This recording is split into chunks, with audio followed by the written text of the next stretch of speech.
Hi, welcome to your unit assessment on sequences. This will be Criterion A, knowing and understanding, and Criterion D, applying mathematics in a real-world context. Sorry I can't be there with you guys today. Hope it goes all right. So let me introduce a few things before we begin. Number one, the unit's global context for this unit was scientific and technical innovation, so you will see that in this assessment. Our statement of inquiry was using different forms to generalize and justify patterns can help improve products, processes, and solutions. And finally, introducing the task. In this task, you will consider the rapid growth of social media as technical innovation.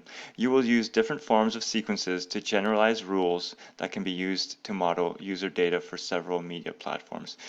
You can see here many social media platforms, but this assessment mostly focuses on TikTok since it's kind of a new one and it's rising so quickly. You'll see the data in just a moment. Okay, so for criterion A, some clarification is given on the test. So you'll see this in the beginning of the test. The four formulas we've used are here. And your job will basically be in every question to select the appropriate formula and then apply it correctly to solve the problem. So pretty simple for A. Choose the right formula and then solve correctly. For criterion D, basically you will have to look at data from the real world context, identify the elements that you need for your particular problem, select the appropriate formula, and apply the strategies to reach a valid solution. So in general, if you're reaching a valid solution, you can earn 5-6. If you're reaching a correct solution on some tougher problems, you'll get a level 7-8. Okay, so this is the basic idea of the assessment. Often in the real world, we have data. So for example, here's some scatter data.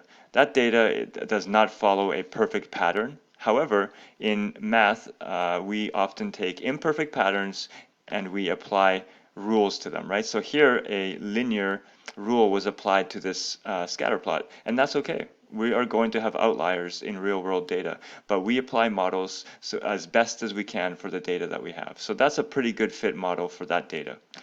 This can also happen for curves, right? We have this, you can see the blue scatter plot. It was going all over the place here, but it had a general trend, and therefore we could apply this curve to it that follows the general trend of that data. And even though the curve doesn't hit every point, we can say the curve is a pretty good model for this data.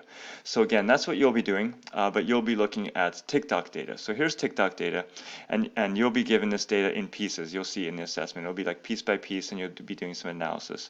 So for example, in the beginning, it looks like it could be a linear model that could model. It looks like it's just rising a little bit at a time, right? And then it seems to rise really quick. Maybe an exponential model is better. And then maybe at the end here, a quadratic model is best because it has that kind of U shape of a parabola. So that's what the assessment is going to take you through the journey of looking at the data step by step and deciding what model is best and using that model. Okay, so good luck. You're going to do great. One final thing, the tasks look like something like this. They outline the level and this gives you a recommended time. So if you have some kind of timer with you, that would be great. You can keep an idea of time, or you can ask the teacher to help you with that. But basically, this first task is very simple. It says 7 minutes. You just follow the steps exactly. So don't make it any more complex than it is. Just follow these steps exactly. Okay, good luck. You can do it.